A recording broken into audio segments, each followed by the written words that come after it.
Quando uma pergunta abalou a fé, o poder e o mundo inteiro. No início, nada parecia extraordinário. Não houve exércitos marchando, não houve cidades incendiadas, não houve um grito que ecoasse pelas ruas da Europa. Houve apenas uma inquietação silenciosa, quase imperceptível, crescendo dentro da mente de um homem comum. Em muitos momentos da história, as grandes transformações não nascem de atos grandiosos, mas de perguntas incômodas. Perguntas que insistem em existir quando tudo ao redor parece sólido demais para ser questionado. Foi assim que começou um dos processos mais profundos e irreversíveis da civilização ocidental. Uma pergunta simples, feita no lugar errado, na hora errada, dirigida à instituição mais poderosa do seu tempo, acabaria abalando a fé, o poder e a forma como o mundo inteiro passaria a se organizar. Durante séculos, a Europa viveu sob uma mesma lógica espiritual, social e política. A religião não era apenas um aspecto da vida. Ela era o eixo em torno do qual tudo girava. A igreja não se limitava a orientar consciências ou conduzir rituais. Ela definia o que era verdade, o que era moral, o que era permitido e até o que era possível imaginar. Reis governavam porque eram legitimados por ela. Leis existiam porque eram abençoadas por ela. A morte fazia sentido porque era explicada por ela. O nascimento, o casamento, o sofrimento, a esperança e o medo eram todos mediados por essa estrutura que se apresentava como ponte entre o humano e o divino. Para o homem comum, a fé não era algo que se escolhia ou se interpretava. Era algo recebido, imposto, herdado. A Bíblia, escrita em uma língua que poucos dominavam, permanecia distante, quase misteriosa. O acesso às Escrituras passava obrigatoriamente pelo clero, que interpretava, explicava e decidia o que deveria ser entendido. Isso criava uma relação de dependência espiritual profunda. A salvação não era apenas um conceito religioso, era uma promessa administrada por uma instituição. E quando uma instituição administra a esperança, ela também administra o medo. Esse poder absoluto não surgiu de forma repentina. Ele foi construído lentamente, século após século, em um mundo marcado por instabilidade, guerras, fome e epidemias. Em tempos de incerteza, a promessa de ordem e sentido é extremamente sedutora. A igreja ocupou esse espaço. Ela ofereceu respostas quando ninguém mais tinha. Ofereceu amparo quando o Estado era frágil. Ofereceu assistência aos pobres, educação aos poucos que tinham acesso ao conhecimento, cuidados aos doentes, abrigo aos órfãos. Em troca, tornou-se indispensável, e aquilo que é indispensável dificilmente é questionado. Com o passar do tempo, porém, o poder deixou de ser apenas espiritual. Tornou-se político, econômico e territorial. A igreja acumulou terras, riquezas e influência. Bispos e cardeais passaram a frequentar cortes, a participar de intrigas políticas, a decidir alianças e guerras. Muitos deles viviam com um conforto que contrastava fortemente com a mensagem de humildade e pobreza pregada nos evangelhos. Essa contradição não passava despercebida, mas durante muito tempo foi tolerada. Questionar a instituição era visto como questionar o próprio Deus. Ainda assim, pequenas rachaduras começaram a surgir. Não de forma organizada, nem imediatamente visível. Eram murmúrios, críticas isoladas, reflexões teológicas que circulavam entre estudiosos e religiosos mais atentos. Alguns começaram a se perguntar se a igreja não havia se afastado demais da simplicidade do cristianismo primitivo. Se a fé, que deveria aproximar o homem de Deus, não havia se transformado em um sistema complexo de regras, punições e pagamentos. Essas perguntas eram perigosas e, por isso, quase sempre silenciadas. Muitos dos que ousaram questionar antes pagaram um preço alto. Foram acusados de heresia, perseguidos, condenados. Suas ideias, no entanto, não desapareceram completamente. elas permaneceram latentes, como sementes enterradas em solo fértil, esperando o momento certo para germinar. A história raramente avança em linha reta. Ela se move em ciclos, acumulando tensões até que algo, aparentemente pequeno, rompe o equilíbrio. Foi nesse mundo que nasceu um jovem alemão, em uma sociedade profundamente religiosa, onde a ideia de salvação eterna era tão concreta quanto a própria vida cotidiana. Desde cedo, ele aprendeu que Deus era justo, mas também severo, que cada erro tinha um peso eterno, que a salvação não era garantida, mas algo a ser conquistado com esforço, disciplina e obediência. Essa visão moldava consciências, comportamentos e escolhas. Moldou também a mente desse jovem, que cresceu carregando um medo profundo de não ser digno diante de Deus. Seu pai tinha planos claros para ele. Queria vê-lo prosperar, tornar-se alguém respeitado, seguir uma carreira sólida, previsível, capaz de garantir estabilidade em um mundo incerto. O caminho escolhido foi o direito. Era uma escolha lógica, racional, socialmente valorizada. Mas dentro daquele jovem, algo não se encaixava. O estudo das leis humanas não respondia às angústias que o consumiam. Ele buscava algo além da razão, além das normas e dos códigos. Buscava sentido, buscava paz. Essa inquietação interior se intensificava à medida que ele refletia sobre a natureza de Deus. A imagem que ele tinha era a de um juiz implacável, sempre atento às falhas humanas. A ideia de pecado o atormentava. Ele se perguntava constantemente se estava fazendo o suficiente, se era bom o bastante, se suas ações agradavam a Deus. Essa angústia não o afastava da fé. Ao contrário, o mergulhava ainda mais profundamente nela. Mas não de forma leve ou libertadora. Era uma fé marcada pelo medo. Em um episódio que se tornaria emblemático, um evento inesperado marcou sua vida de maneira definitiva. Em meio a uma tempestade, diante da possibilidade concreta da morte, ele fez uma promessa. Uma promessa que não nasceu de um plano elaborado, mas do desespero. Se sobrevivesse, dedicaria sua vida a Deus. Sobreviveu e cumpriu.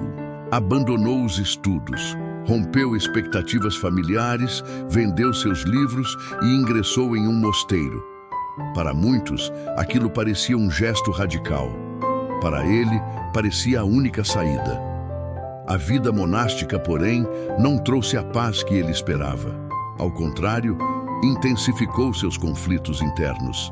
Ele se dedicava com rigor extremo às práticas religiosas.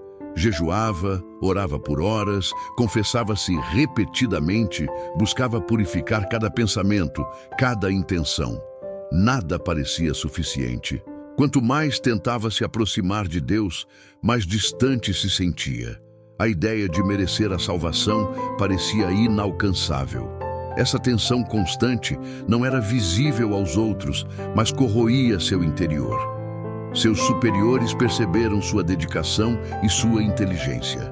Ao invés de afastá-lo, decidiram direcioná-lo para o estudo e o ensino da teologia. Ele passou a lecionar, a analisar textos sagrados, a mergulhar profundamente nas Escrituras. Foi nesse contato intenso com os textos bíblicos que algo começou a mudar. Não de forma explosiva, mas gradual. Uma frase em especial começou a ecoar em sua mente. Uma afirmação simples, quase discreta, mas carregada de implicações profundas. A ideia de que o justo viveria pela fé começou a ganhar um significado diferente. Ele passou a refletir sobre o que isso realmente queria dizer. Se a justiça diante de Deus vinha da fé, então não dependia de obras, de penitências, de sacrifícios constantes. Não dependia da capacidade humana de cumprir regras perfeitamente. Dependia da graça. Essa percepção não surgiu como uma rebelião contra a igreja, mas como uma tentativa sincera de compreender Deus. Ainda assim, ela colocava em xeque toda uma estrutura construída ao longo de séculos. Essa compreensão trouxe alívio, mas também conflito. Alívio, porque oferecia uma resposta à angústia que o acompanhava há anos. Conflito, porque entrava em choque direto com práticas amplamente aceitas e defendidas pela instituição a qual ele pertencia. Durante um tempo, essa tensão permaneceu interna. Ele não saiu proclamando suas conclusões, não buscava ruptura, buscava coerência entre fé, escritura e prática.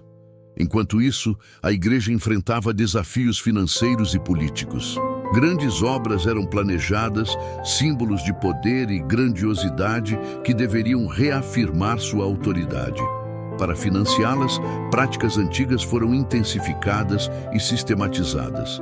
Uma delas era a concessão de indulgências. A ideia era simples e poderosa. Mediante uma contribuição financeira, o fiel poderia reduzir ou eliminar o castigo temporal por seus pecados. Na prática, isso transformava a salvação em uma transação. Para muitos, era uma solução conveniente. Para outros, uma distorção grave da mensagem cristã. A venda de indulgências ganhou contornos cada vez mais agressivos. Campanhas eram feitas, slogans eram criados, promessas eram anunciadas publicamente. A mensagem transmitida era clara. Uma moeda poderia libertar uma alma. Para aquele monge atormentado pela ideia da graça divina, isso era inaceitável. Não apenas teologicamente problemático, mas moralmente ofensivo. A fé, que deveria libertar, estava sendo comercializada. A esperança estava à venda. A inquietação que antes era interna começou a se transformar em indignação. Ele passou a questionar, a discutir, a escrever. Inicialmente, suas críticas eram direcionadas a acadêmicos e autoridades religiosas. O objetivo não era criar um movimento, mas promover um debate teológico. Ainda assim, as ideias tinham peso. Elas tocavam em um nervo sensível. Tocavam no ponto em que fé e poder se encontravam. Quando decidiu tornar públicas suas reflexões, ele não imaginava as consequências. Para ele, era um ato acadêmico, uma proposta de discussão. Para a instituição, era uma ameaça, um questionamento à autoridade, à tradição, ao controle espiritual exercido há séculos. O gesto que parecia pequeno, quase banal, carregava um potencial explosivo. A partir daquele momento, não se tratava mais apenas de teologia. Tratava-se de poder, de legitimidade, de quem tinha o direito de definir a verdade. As reações não demoraram. Autoridades começaram a analisar suas palavras, a compará-las com ideias consideradas heréticas no passado. Perceberam semelhanças incômodas. Isso o surpreendeu. Ele não se via como herdeiro de movimentos condenados. Ainda assim, ao perceber essas conexões, passou a questionar também as condenações anteriores. O que antes era apenas uma inquietação pessoal, começou a se transformar em uma posição mais clara e mais firme. O debate se intensificou. O que poderia ter sido resolvido em círculos acadêmicos ganhou proporções muito maiores. Pessoas comuns começaram a ouvir, a discutir, a se identificar. A tecnologia da época, relativamente nova, permitia que textos circulassem com uma velocidade inédita. Ideias que antes ficariam restritas a poucos, agora alcançavam muitos. O controle da narrativa começava a escapar das mãos da instituição. Sem perceber, aquela pergunta inicial havia atravessado um ponto de não retorno. O que estava em jogo já não era apenas a interpretação de um texto bíblico, mas a própria estrutura de autoridade espiritual da Europa. A fé deixava de ser algo administrado exclusivamente por uma instituição e começava a ser reivindicada como uma experiência pessoal, direta, sem intermediários absolutos. Essa transformação não aconteceu de forma pacífica. O poder não cede sem resistência. As ameaças surgiram. As exigências de retratação foram feitas. As pressões aumentaram. Diante delas, aquele monge precisou decidir até onde estava disposto a ir. Voltar atrás significava negar aquilo que agora considerava verdade. Avançar significava enfrentar uma força muito maior do que ele. E é exatamente nesse ponto que a história deixa de ser apenas sobre um homem e passa a ser sobre o mundo que ele ajudaria a transformar. Porque a partir dali, cada escolha teria consequências que ultrapassariam sua própria vida. A pergunta que começou como um conflito interno estava prestes a se tornar um terremoto histórico. E o mais impressionante é que naquele momento quase ninguém percebia isso. A partir do momento em que aquela pergunta deixou o espaço silencioso da consciência individual e passou a circular publicamente, o conflito ganhou outra dimensão. Já não era mais uma inquietação íntima, nem um debate restrito às salas acadêmicas. A questão agora estava exposta, registrada, discutida. E quando ideias ganham forma escrita e começam a circular, elas deixam de pertencer apenas a quem as formulou. Passam a viver por conta própria. Foi exatamente isso que aconteceu. O que começou como um questionamento teológico rapidamente se transformou em um problema institucional. As autoridades religiosas não reagiram de imediato com violência. Primeiro veio a análise, o escrutínio cuidadoso das palavras, a tentativa de enquadrar aquela crítica dentro de categorias já conhecidas. Comparações foram feitas com antigos movimentos considerados perigosos. Havia algo inquietante naquela lógica que colocava a fé acima das obras, a graça acima dos rituais, a consciência individual acima da mediação institucional. Se aquela ideia fosse levada às últimas consequências, toda a estrutura de controle espiritual estaria ameaçada. Ainda assim, naquele primeiro momento, havia a expectativa de que tudo pudesse ser resolvido com uma retratação. Bastaria que aquele monge reconhecesse seu erro, ajustasse o discurso, recuasse alguns passos. A história estava repleta de exemplos assim. Questionadores surgiam, eram chamados à ordem, se retratavam, e o sistema seguia intacto. Mas havia um detalhe novo nessa equação. A pergunta que ele havia feito já não era apenas dele. Ela agora circulava entre estudantes, religiosos, comerciantes, artesãos, pessoas comuns que começavam a enxergar naquelas palavras algo que nunca tinham ouvido antes. O avanço da impressão foi decisivo. Textos que antes dependeriam de cópias manuais, agora podiam ser reproduzidos em grande quantidade. Panfletos, cartas e tratados começaram a se espalhar com uma velocidade inédita. Não se tratava apenas de uma mudança técnica, mas de uma transformação cultural profunda. Pela primeira vez, ideias religiosas podiam alcançar diretamente pessoas fora do controle direto do clero. Isso mudou completamente o jogo. O debate se intensificou. O tom das críticas ficou mais firme. A convicção daquele monge se fortaleceu à medida que ele era pressionado. Quanto mais tentavam silenciá-lo, mais ele se via obrigado a refletir sobre as bases da autoridade que o confrontava. Ele começou a questionar não apenas práticas específicas, mas conceitos fundamentais.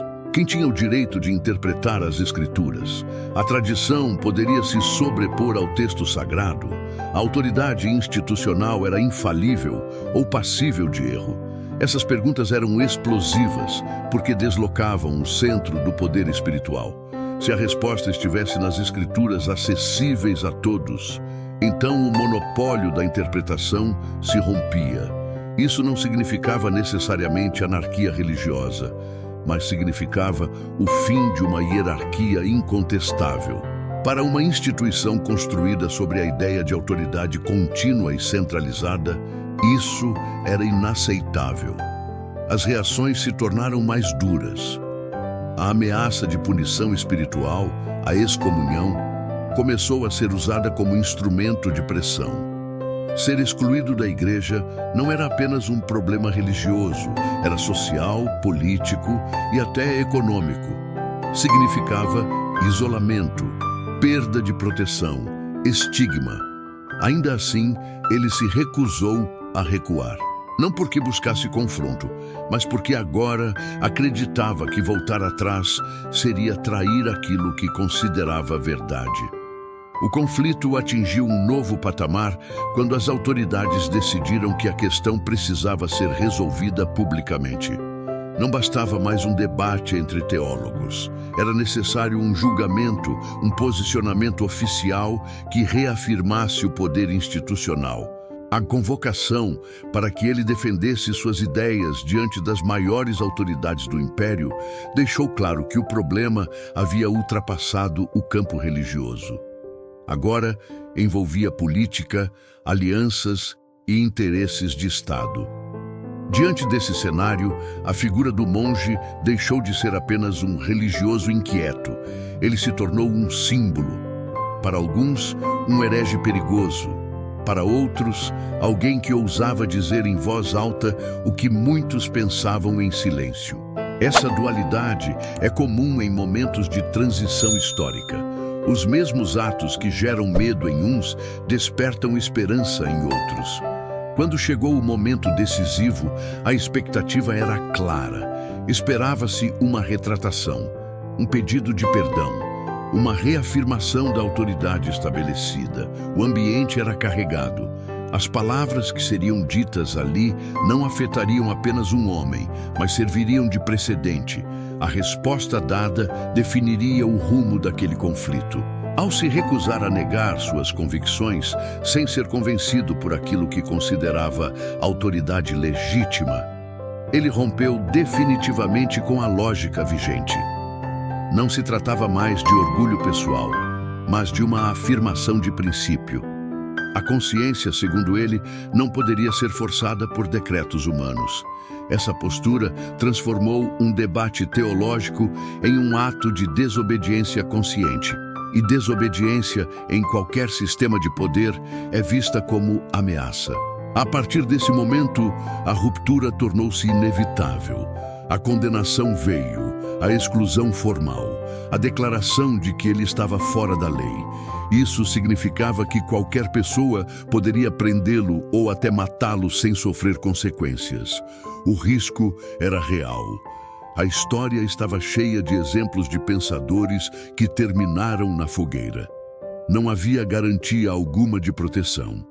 O que salvou sua vida não foi a ausência de inimigos, mas a presença de aliados poderosos. Alguns governantes enxergaram naquela situação uma oportunidade. Apoiar aquele monge não era apenas uma questão religiosa, mas política. Romper com a autoridade central significava também reduzir a influência externa sobre seus territórios. Pela primeira vez, interesses espirituais e interesses seculares se alinharam de maneira estratégica.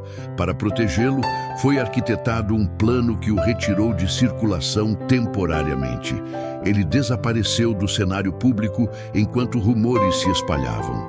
Alguns acreditavam que havia sido morto, outros que havia fugido. Na realidade, esse afastamento se tornou um dos períodos mais produtivos de sua vida.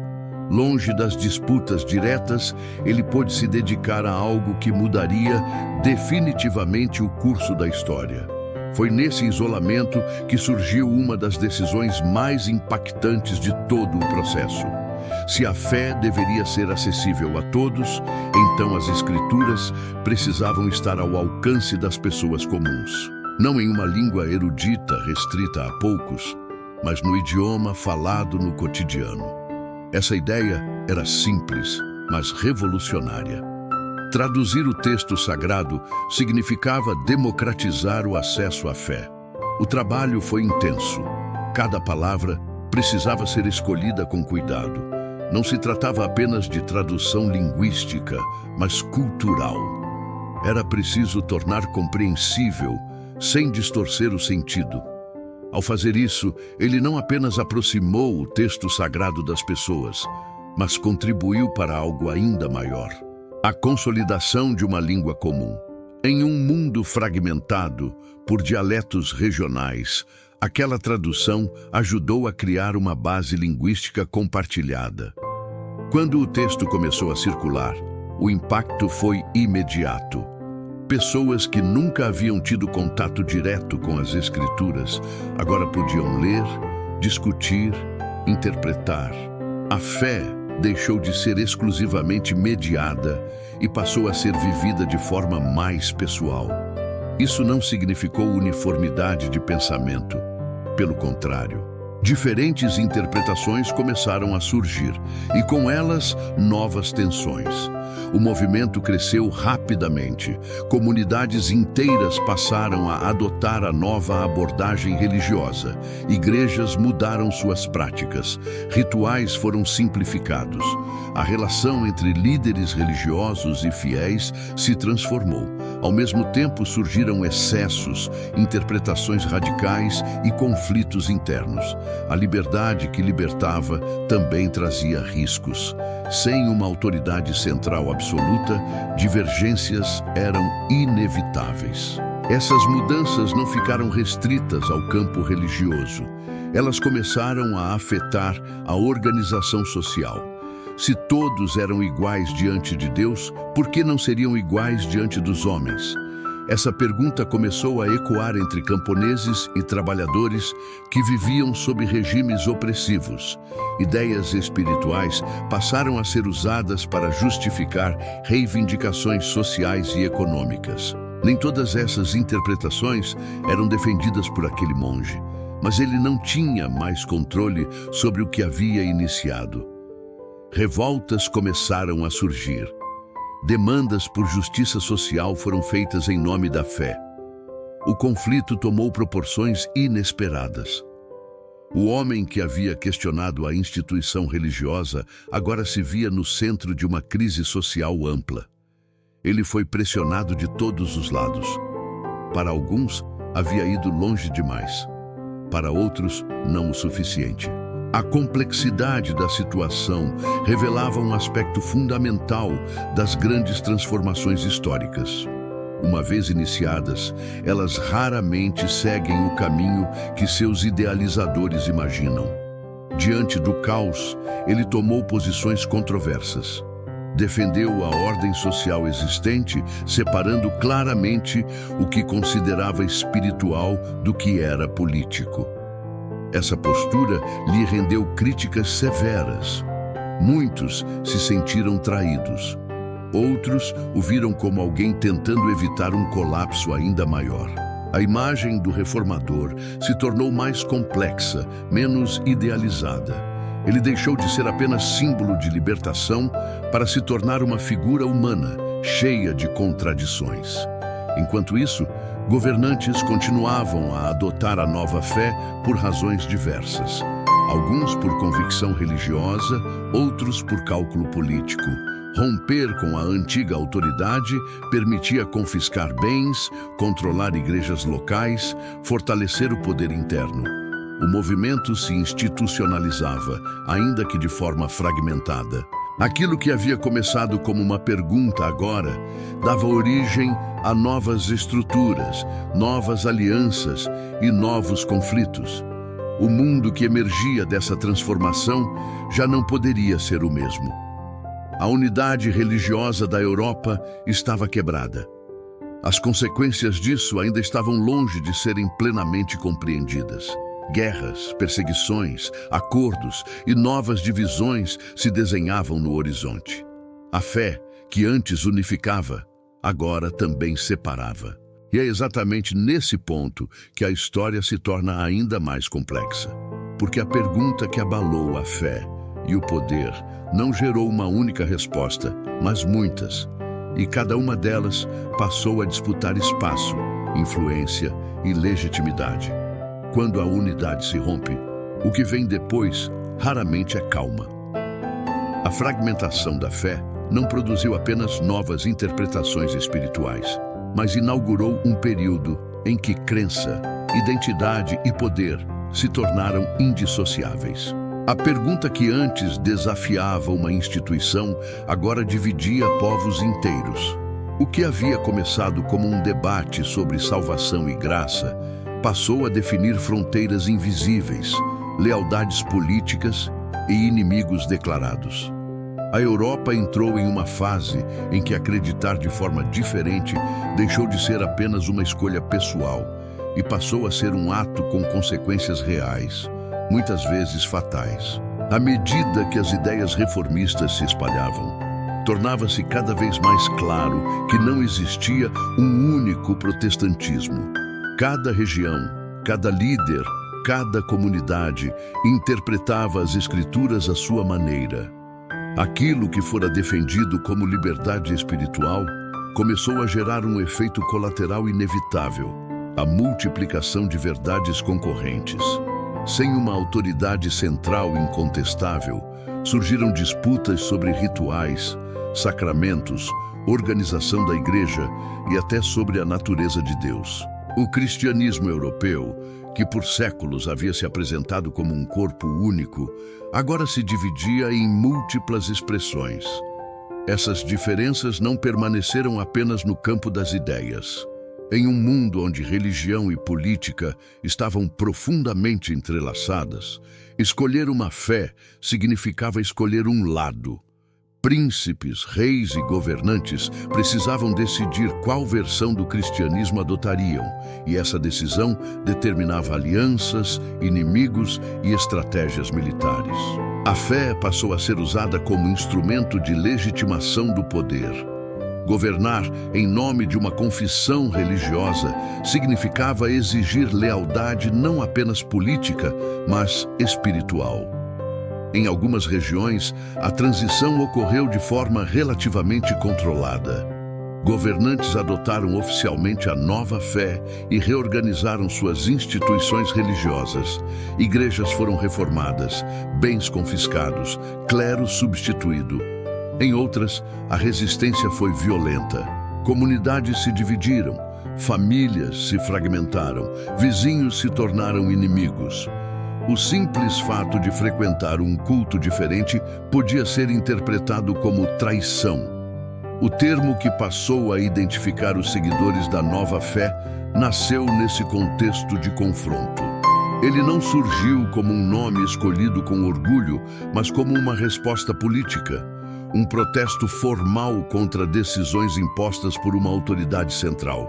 Aos poucos, a palavra deixou de designar apenas um ato específico e passou a definir uma identidade religiosa inteira. Ser protestante significava, acima de tudo, não se submeter a uma hegemonia espiritual única. Enquanto isso, novas correntes surgiam. Algumas defendiam uma fé mais austera, centrada na disciplina, no trabalho e na ideia de que a vida cotidiana refletia a escolha divina. Outras buscavam simplificar rituais ao máximo, eliminando tudo o que não estivesse explicitamente nas Escrituras. Havia também aqueles que levavam a liberdade de interpretação a extremos, rejeitando qualquer forma de hierarquia religiosa. Cada uma dessas vertentes acreditava estar mais próxima da verdade original, e cada uma delas estava disposta a defendê-la. As divergências logo se transformaram em confrontos armados. Guerras religiosas eclodiram em várias partes da Europa. Exércitos marchavam não apenas em nome de territórios, mas de doutrinas. Cidades eram saqueadas, igrejas destruídas, populações inteiras deslocadas. A fé, que prometia redenção, agora justificava massacres. O discurso religioso passou a ser usado para legitimar a violência. O inimigo não era apenas político, era espiritual, visto como ameaça à salvação. Esses conflitos revelaram um paradoxo profundo. A busca por uma fé mais pura, mais autêntica, acabou produzindo um dos períodos mais sangrentos da história europeia. A ideia de que todos poderiam acessar diretamente a verdade divina não trouxe unidade, mas uma pluralidade que o mundo ainda não sabia como administrar. A tolerância, tão celebrada em teoria, era rara na prática. Cada grupo acreditava que ceder significava comprometer a verdade. Ao mesmo tempo, a igreja que havia sido desafiada não permaneceu passiva. Percebeu rapidamente que perder fiéis significava perder relevância. A resposta não foi apenas repressão, mas também reforma interna. Um grande esforço foi feito para reafirmar doutrinas, corrigir abusos administrativos e renovar o fervor religioso. Novas ordens surgiram, com disciplina rígida, formação intelectual sólida e forte compromisso missionário. A disputa pela fé das pessoas se intensificou. Essa reação trouxe efeitos duradouros. A arte, a música e a arquitetura passaram a ser usadas como instrumentos de persuasão espiritual. Igrejas se tornaram mais grandiosas, cerimônias mais elaboradas, tudo pensado para tocar emoções e reafirmar a presença do sagrado. Era uma tentativa clara de reconquistar corações em um mundo agora dividido. A fé não era apenas pregada, era encenada, sentida, vivida de forma intensa. Enquanto católicos e protestantes se enfrentavam, outros conflitos surgiam dentro do próprio campo reformista. O ideal de acesso direto às Escrituras produziu interpretações que se chocavam frontalmente. Debates sobre batismo, comunhão, predestinação e autoridade religiosa tornaram-se cada vez mais acalorados. O que antes era uma crítica à imposição de uma única verdade, passou a gerar múltiplas imposições concorrentes. A fragmentação se aprofundava. Com o passar do tempo, tornou-se evidente que nenhuma das partes conseguiria eliminar completamente a outra. As guerras exauriam recursos, populações e legitimidade. Aos poucos, surgiram tentativas de acordo, não por convicção moral, mas por necessidade. A ideia de que cada governante poderia definir a fé de seu território foi uma solução pragmática para um problema insolúvel. Não trazia justiça perfeita, mas reduzia o derramamento de sangue. Esses acordos não resolveram tudo. Muitas minorias ficaram desprotegidas.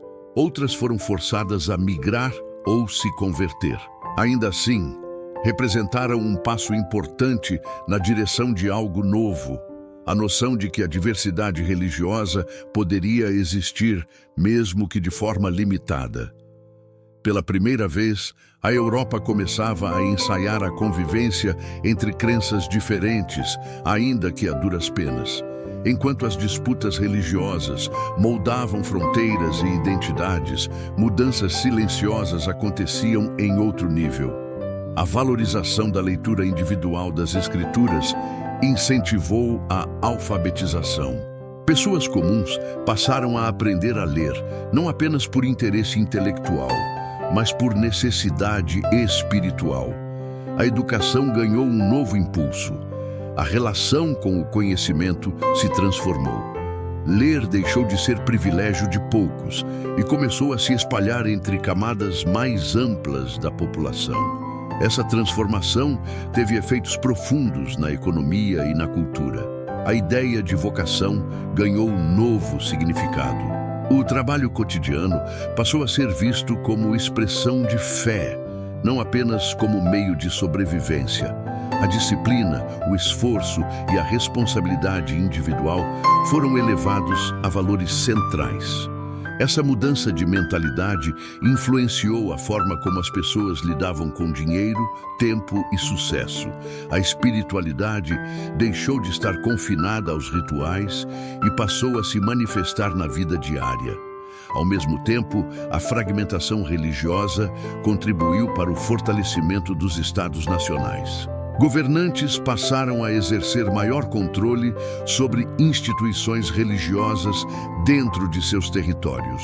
A autoridade central espiritual foi substituída, em muitos casos, por uma autoridade estatal. A separação entre poder religioso e poder político, ainda que incompleta, começou a se delinear. O mundo moderno começava a tomar forma. Tudo isso mostra como aquela pergunta inicial produziu efeitos muito além da intenção original. O que começou como uma busca pessoal por sentido desencadeou guerras, reformas, divisões e transformações culturais profundas. A fé deixou de ser apenas uma herança coletiva e passou a ser uma escolha, ainda que muitas vezes forçada. A ideia de consciência individual ganhou espaço, mas a um custo altíssimo. Ao olhar para esse período, fica claro que não há respostas simples. Não há heróis perfeitos nem vilões absolutos. Há seres humanos tentando lidar com mudanças para as quais não estavam preparados. A pergunta que abalou a fé e o poder abriu portas que não podiam mais ser fechadas. E uma vez abertas, revelaram tanto possibilidades de liberdade quanto de destruição. Quando as guerras começaram a cessar e os acordos tentaram reorganizar o que havia sido despedaçado, o mundo que emergiu já não se parecia em nada com aquele que existia antes da pergunta inicial. Mesmo onde a fé dominante foi mantida, ela nunca mais voltou a ocupar o mesmo lugar absoluto. Algo havia mudado de forma irreversível. A ideia de que uma única instituição poderia controlar totalmente a consciência das pessoas havia sido quebrada. Ainda que o poder tentasse se reorganizar, a fissura permanecia aberta. Com o passar das décadas, tornou-se evidente que o maior impacto daquele processo não estava apenas na religião, mas na maneira como o ser humano passou a se enxergar. A consciência individual ganhou um peso inédito. A noção de que cada pessoa poderia e deveria refletir, interpretar e assumir responsabilidade por suas crenças começou a se consolidar. Isso não significava liberdade plena ou imediata, mas introduzia uma nova lógica. A obediência cega já não era mais o único caminho possível. Essa mudança afetou profundamente a política. Governantes passaram a perceber que o poder não poderia mais se sustentar apenas na autoridade divina, mediada por uma instituição única. Era necessário negociar, justificar, convencer. O surgimento de estados mais centralizados, com leis próprias e identidades nacionais mais definidas, foi acelerado por esse processo. A religião continuava importante, mas agora dividia espaço com outras formas de legitimação do poder. A economia também sentiu os efeitos dessa transformação. A relação com o trabalho mudou. O esforço individual passou a ser valorizado não apenas como necessidade, mas como virtude. A disciplina, a organização e o uso racional do tempo ganharam status moral. A ideia de que prosperar não era necessariamente pecado começou a se espalhar, desde que acompanhada de responsabilidade e autocontrole. Essa nova mentalidade influenciou práticas econômicas, incentivou o comércio e contribuiu para o desenvolvimento de estruturas que mais tarde dariam origem ao capitalismo moderno. No campo cultural, o impacto foi igualmente profundo. A alfabetização se expandiu, impulsionada pelo desejo de acesso direto aos textos sagrados. Aprender a ler deixou de ser apenas uma ferramenta prática e passou a ser um ato de autonomia. A circulação de livros aumentou, o debate de ideias se intensificou e o conhecimento começou a escapar do controle de elites restritas. O pensamento crítico encontrou terreno fértil em uma sociedade que havia aprendido, ainda que de forma dolorosa, que questionar era possível. A língua, muitas vezes esquecida nessas análises, foi profundamente moldada por esse processo. Traduções religiosas ajudaram a unificar idiomas, a estabelecer padrões e a criar identidades culturais compartilhadas. O que antes era fragmentado em inúmeros dialetos começou a ganhar forma comum. A palavra escrita passou a conectar pessoas que nunca se encontrariam, criando uma sensação de pertencimento mais ampla. Ao mesmo tempo, a fragmentação religiosa deixou um legado ambíguo. Se, por um lado, abriu caminho para a diversidade e para a ideia de tolerância, por outro, mostrou o quão difícil é conviver com verdades diferentes. A tolerância não surgiu como virtude espontânea, mas como necessidade após décadas de violência. Foi aprendida no cansaço, no luto e na exaustão. Cada avanço nesse sentido custou caro. O mais curioso é perceber que a pergunta inicial nunca foi completamente respondida. O que significa viver pela fé? Onde termina a liberdade individual e começa a responsabilidade coletiva? Quem tem o direito de interpretar a verdade? Essas questões continuam abertas. Mudaram de forma, ganharam novos contextos, mas permanecem centrais. O mundo moderno, com todas as suas contradições, ainda carrega as marcas desse conflito. Hoje, quando falamos de liberdade de consciência, de pluralidade religiosa, de separação entre fé e Estado, estamos lidando diretamente com as consequências daquele momento histórico. Muitas das tensões atuais têm raízes profundas nesse período. A dificuldade de diálogo, a polarização, a tendência de transformar convicções em armas simbólicas não são fenômenos novos. Apenas assumiram novas roupagens.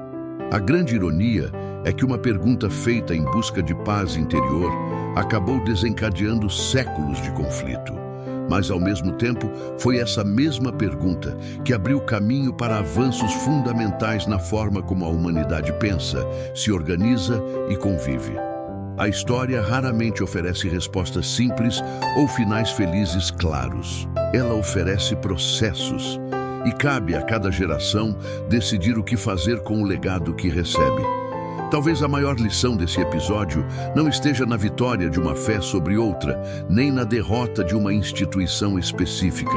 Esteja no reconhecimento de que ideias têm poder.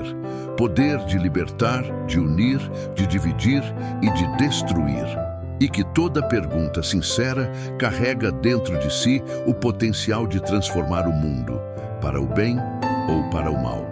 No fim, a pergunta que abalou a fé e o poder continua ecoando. Não como um grito, mas como um convite silencioso à reflexão.